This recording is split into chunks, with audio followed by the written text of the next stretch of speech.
ஒளிந்திருக்கும் கனி கூட்டம் அதிசயம்.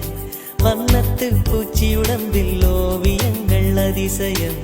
துளை செல்லும் காற்று மெல்லிசையாதல் அதிசயம். குருநாதர் இல்லாத குயில் பாட்டு அதிசயம். அதிசயமே அசந்து போகும் நீ எந்த அதிசயம். கல் தோன்றி மண் தோன்றி கடல்